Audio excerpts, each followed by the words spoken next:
When you think about Gavin Wood, right, he's the CTO and co-founder of two of the blockchain's biggest successes, Ethereum and Polkadot. I mean, every interview is about technology, obviously, with him, but the impact is so profound of some of the innovations being done there that it's really lovely to be able to have a chance to chat with him and to learn a little bit more about Gavin and what motivates him and what led him to this vision. Now, the person chatting with him is Rob Schmaltz, who is general partner of Blockchain Ventures. And by the way, if you have a bold vision as you know, some of the things that Gavin has, he's the kind of investor that you go and see. Because he's really, Blockchain Ventures invest in some of the biggest, such as Audius, Figure, Flow, Near, Polkadot, Solana. Please welcome Rob Schmaltz and Gavin Wood to the stage.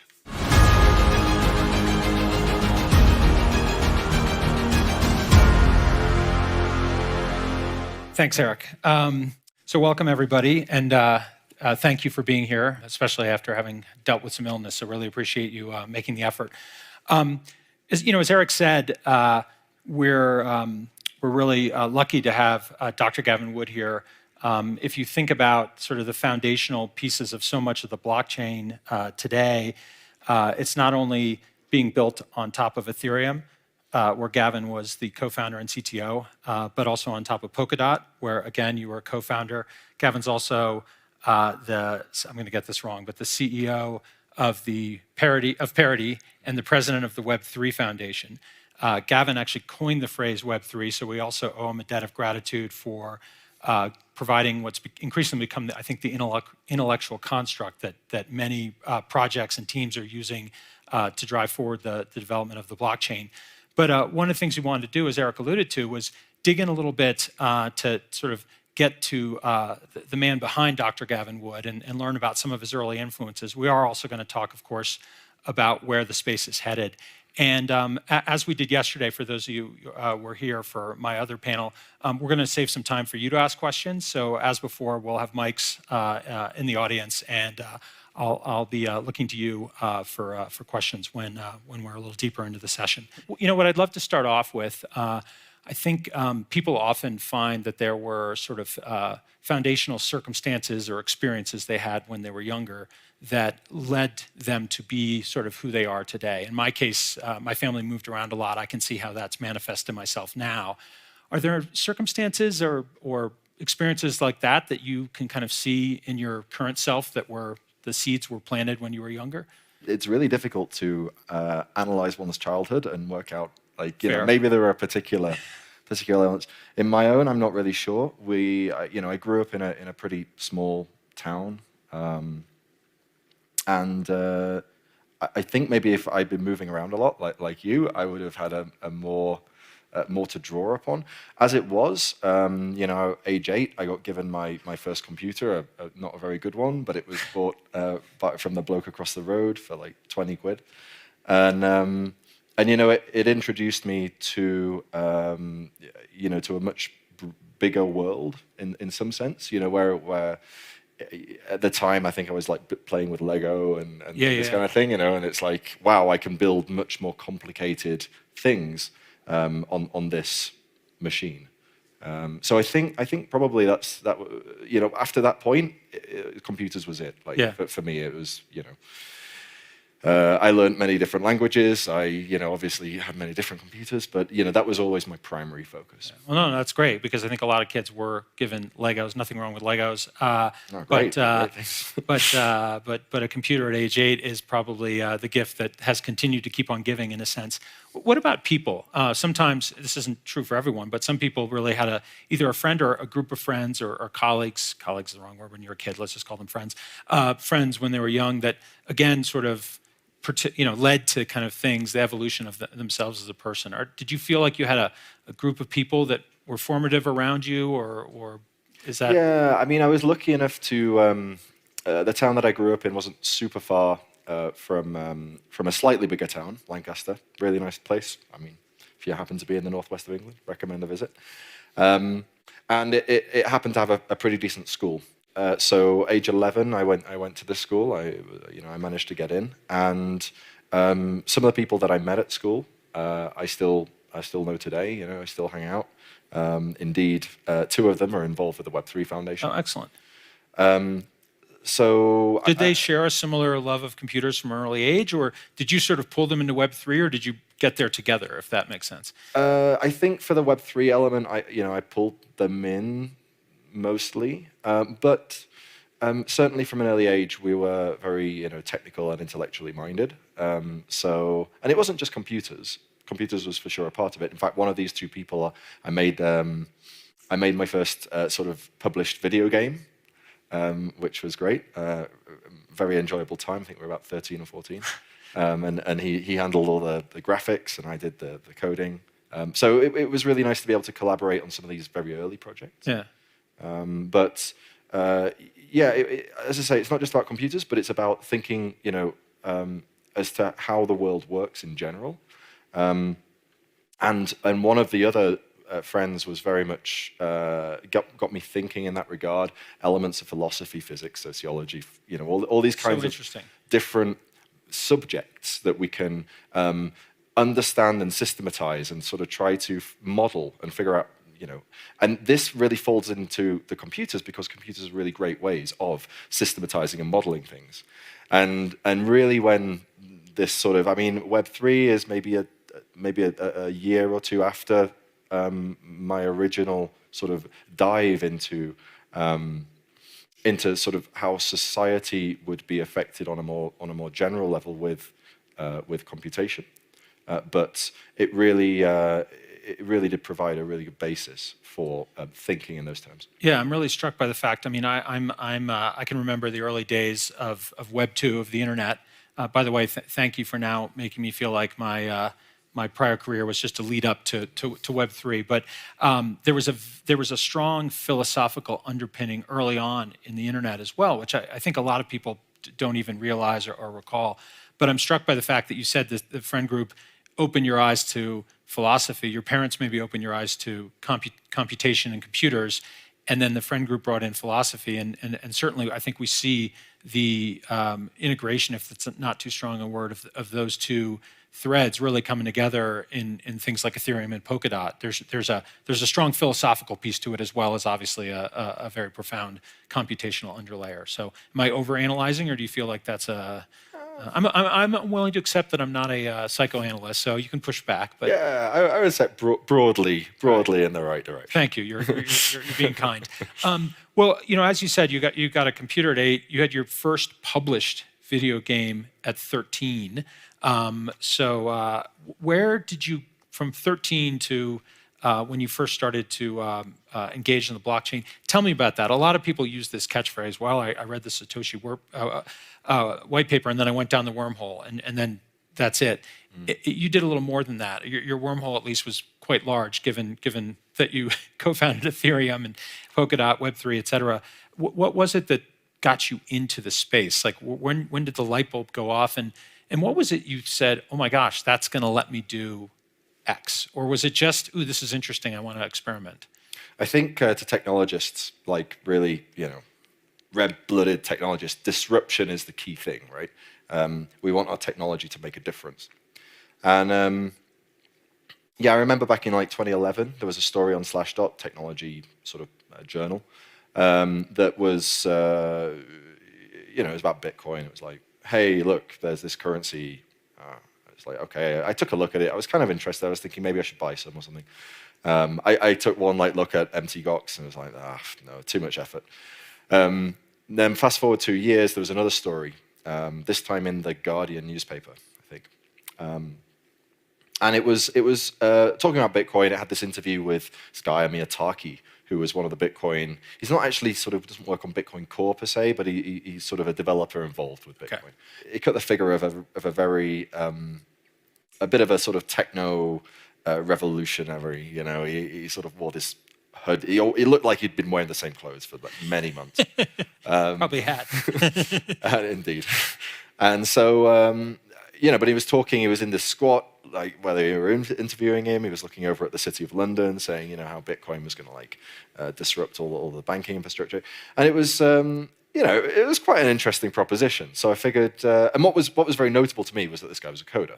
So it was, at least The Guardian reckoned that he had a good chance of scoring some pretty substantial disruption. Around the same time, Silk Road was becoming a thing, and it was like, wow, look, Bitcoin, it's getting a bad rap, it's letting people do this and that and the other. And again, it had this disruption air about it. And so, of course, as a technologist, I was curious. It was like, what is technology facilitating here? And how is it facilitating this? So I took a look at Bitcoin, and I still found it difficult to get into. It seemed like it was a little cliquey. It looked like it had a power structure that was not the easiest to sort of come into. And then, I met a few people. I met Amir Taki. He introduced me to a few of his friends, and through these friends, I met Vitalik. And around late November, December 2013, Vitalik had this, was sort of just pushing this initial white paper that he'd written. And I got hold of it, and it seemed like a pretty interesting, early stage thing to get involved with. So I figured, Vitalik wasn't really back then, he wasn't really the guy that's going to code this up.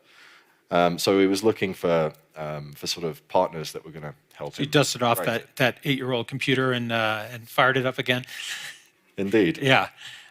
Well, and then, as they say, the rest is history in quotes. Obviously, a lot of blood, sweat, and tears along the way. You don't go around beating your chest, but I think it would be, it's natural to be extremely proud of the contributions you've made into the space.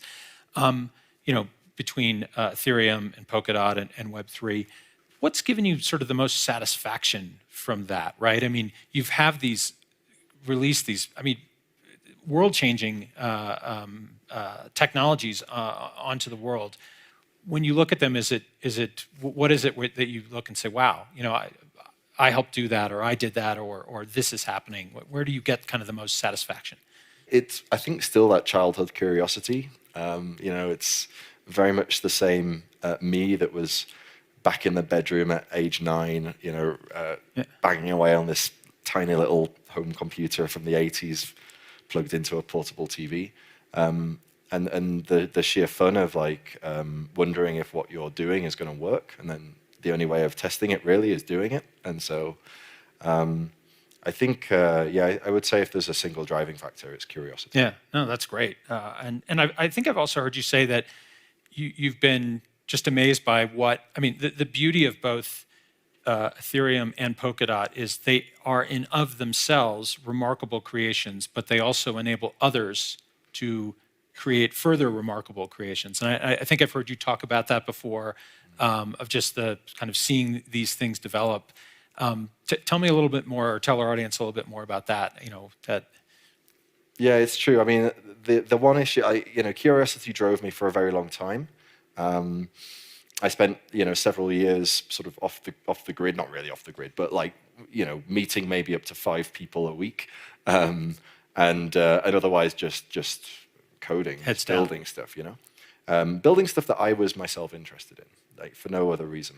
And it keeps you going for a while, but eventually, you gotta, you wonder to yourself, is what I'm doing of any use? After I'm gone, is anyone going to actually remember any of it? Is anyone going to feel that any of this stuff was...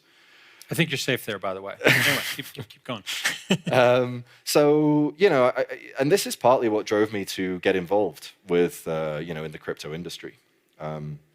It felt like there was there could be a marriage here between curiosity and actually helping people, finding users, finding people that actually wanted to build on what I was making. And obviously, or maybe it's not obvious, but I think there's somehow, if you can relate more to the people that are using what it is that you're doing, it feels better. You get more of a buzz, And so for me, being a builder, it's like it generates more internal happiness to see other builders using it, building on it.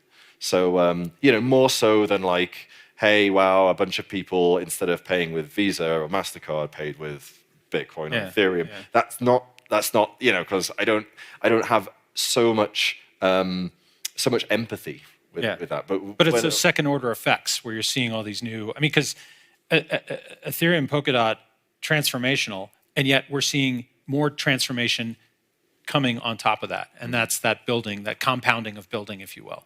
Yeah. No, that makes a lot of sense. I'm gonna look to you guys in just one minute. I'm gonna ask Gavin another question, then I'll get the audience involved. So Parachains recently launched. Congratulations. That's very exciting.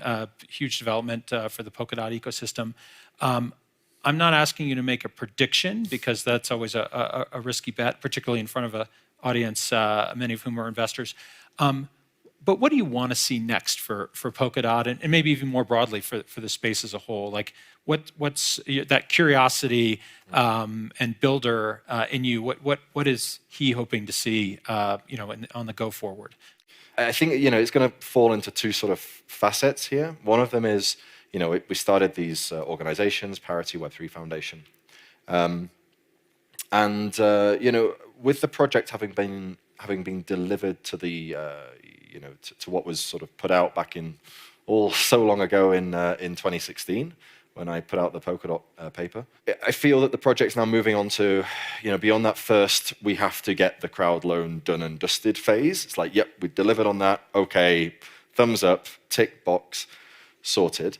So now we're moving on to the phase where we actually have a little bit more latitude in where we can go with this, what we can do with this. And this is going to, like I say, there's a bunch of facets here. One of them is that we can start building things on top of Polkadot.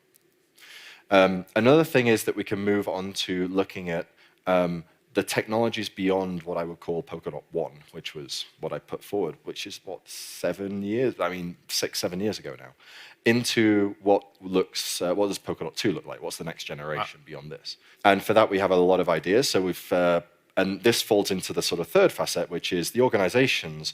How are we going to move these organizations forward? And this is partly, professionalization. So this started last year with hiring Bertrand Perez into the COO position of the foundation, but we also have a sort of wave of professionalization coming into Parity as well.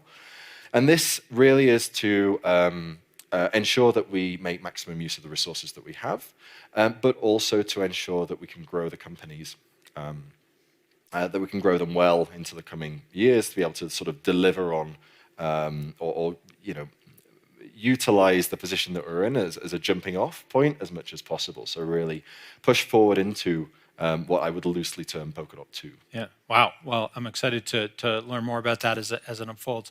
We've only got a little bit left, so I'm gonna again invoke my moderator's privilege and ask you a final question.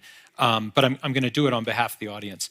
What would be the one thing you'd want them to take away from today, or just from your own views on kind of where things are headed? I'd say in terms of if we liken crypto to the internet, I'd say we're still sort of 93 to 95 era. So maybe we're at the Usenet and email, right? There's still a lot more to go, and I think much even of the sort of Web 1 is still to be discovered. I think the sort of equivalents of Google and possibly even like Alta Vista have yet to come along. I would, for long-term commitment, look towards projects that are really taking a much more, they're not trying to necessarily solve for the solutions of today, be they what they may, but really looking forward and building a platform that on which the sort of the products of tomorrow can be built. Fantastic. That's good. That's great. Great advice. Well, I'd like to thank you both for making the effort, because I know it's especially tough when you've been under the weather, but also thank you for a lot of great sharing and advice. And so please join me in thanking Dr. Gavin Wood for his time today. Thank you, Rob.